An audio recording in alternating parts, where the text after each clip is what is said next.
So here's part 2 of the video that we made from earlier today to give you an update of the retirees' response to the arbitrator's decision. It's kind of difficult to focus on this because trying to wrap my head around the fact that the MLC leadership and the mayor of New York City are totally fine with screwing over retirees that dedicated their life to service. You know, I was talking to a chief of staff today from a large New York City agency who has spent like 39 years and is ready to retire. Do you think that they had planned that their retirement would look like this? That this is what their health benefits would be? No, right? If the MLC leadership had a pair of balls and a freaking brain, they would have learned how to negotiate in all of the years that they've been in charge of their unions and the Municipal Labor Committee. To be able to say to a retired person, sorry, I need to take away your health care because I need to get my people raises. That is insane. You will cause the destruction of the labor movement, the city's ability to attract and maintain people in the workforce, employees. If it is learned that the City of New York and the Municipal Labor Committee can strip away an employee's health benefits, or any benefit for that matter, once they're retired, what commitment do they have to you? Then your word means nothing. This is it's just never heard of that a union would do that.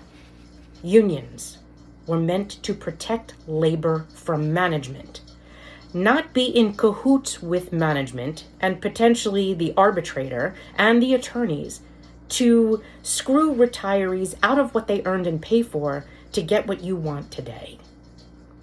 Active teachers have been calling me all day, asking what I'm going to do to help them because they have no faith in their own union leader, Michael Mulgrew. DC 37 retirees have been calling me all day, asking me, please can you help us? Our union leader has lost his mind. He's willing to sell off our benefits. I'm getting ready to retire. This isn't what I was told I would have. Mr. Mulgrew, Mr. Garrido, are you okay with that? Harry Nespoli, you're supposed to be the chair of the Municipal Labor Committee, and yet you have defaulted to allow an attorney who is an attorney for the MLC, the UFT, your own sanitation union, and Emblem Health, to be the seat on the chair of the tripartite committee. Can you explain that to any of us? And why his participation with all these other organizations isn't a conflict of interest? Well, when he's sitting at the tripartite committee, whose position, whose advocacy is he really working for? Is it the MLC? Is it sanitation? Is it UFT? Or is it Emblem Health? How can he be trusted to do what's best for everybody? In light of knowing that the teacher's contract in 2014 was partially subsidized by the MLC, which you head, Harry, to fund $1 billion towards that year's round of collective bargaining, and how several years later you claim it's insolvency. And not even Mr. Scheinman puts in his 40-page decision, 60-page decision, that it is in the condition that it's in because of its misuse, and that it has been used for something other than stabilizing health rates. This I don't understand. If he's not going to say it, we are. We're going to keep saying it because you misused the funds that you were put in trust of. You have a fiduciary failure. Your own union members are upset with you, thinking that you have failed to respond to their needs. You have a duty of fair representation, and they don't believe you are representing them fairly. Mr. Nespoli, from the MLC, you filed an amicus in our case on behalf of the city, stating that the unions represent the retirees. And yet, your arbitrator on the tripartite committee says that we are unaffiliated today. So which is it? Are we affiliated or are we not affiliated? Do you represent us or don't you? Do you even know? But you want our benefits. What is that old saying? Unions, if you're not at the table, you must be on the menu. So I guess the retirees are on the menu, right? Harry, Henry, Michael? Tell me if I'm wrong. Because clearly today, you showed that it's okay that the unions put the retirees on the menu, take away their health care in order to fund and protect yours. Because this is the part I want everyone to hear. You've been trying to charge us $191 a month per person for a plan that pays less than 20% of our health care. And yet you're bitching and complaining about a potential premium on the GHI CBP plan. That the difference between GHI CBP and the HIP rate is about $17 a month for an individual rate. Can you please explain that? For a plan that pays 100% of your medical. I don't advocate for premium. We all got here thinking that this would never be here, but you had a responsibility to make sure it was funded, not sell off retiree health care into a managed privatized health plan, where if the subsidy is ever reduced, who is going to take care of that premium? And it better not be us. We will keep litigating the more that you keep harming us. We will tie this thing up in court until you're 90. Choice is yours. How do you want to handle it? This isn't the way to do this. You absolutely have no conscience if you are okay to go around 2 courts and 6 judges affirming a law that protect us for 55 years to save your own ass from a crappy deal that you made in 2014. And shame on those unions that allowed the MLC to allow Michael Moglu to take money out of the stabilization fund to use for raises. I think at this point, some of the suggestions that we made, you guys should seriously consider. We talked about grandfathering the current retirees, and what does that mean? In our opinion, those that are currently retired, since you don't represent us, they should be protected and grandfathered in the plans that we have. Also, you have retired employees that are nearing retirement. They didn't bargain for this either. This was a bad deal made by Michael Mulgrew. They should be cared for and stepped into this plan of yours. Those that are nearing retirement shouldn't be forced into your debacle. They should be allowed to enter the plans that we knew that we would have. They prepared for their retirement by staying in the city 20, 30, 40 years. You need to consider that as well. They didn't bargain for that. You shoved this down their throat like you did ours. You gave them no opportunity to prepare. And that's not fair. You've lost your way. Absolutely all of you. This isn't the way this is supposed to go. We've made other suggestions. You should be consolidating your welfare funds.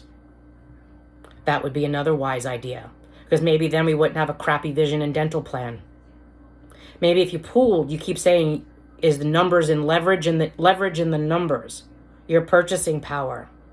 You like to throw that around, but if you consolidated the welfare funds, you'd have one large board for the welfare fund.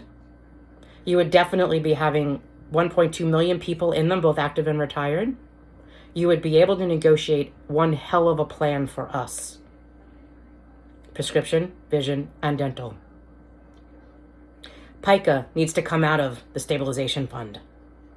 You need to start using your stabilization fund the way it was intended.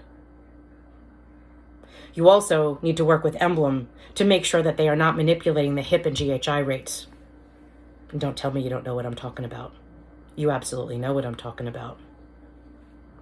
You need to do your job. Michael Mulgrew has repeatedly said time and time again that he hates negotiating healthcare. Well, if you don't like your job, man, you better just step aside, because I'm sure there'll be someone else that'll be better at it than you. Your job was to protect people. What you did was looked out for your own best interests. You took the easy road, and you're still looking at the easy road.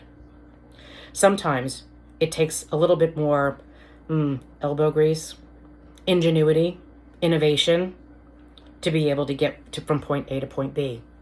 We also suggested using the same funds that you guys are looking at using, the federal funds, in creating a plan that we would actually want, a Medigap plan, and get it funded under the Centers for Medicare and Medicaid Innovation Center.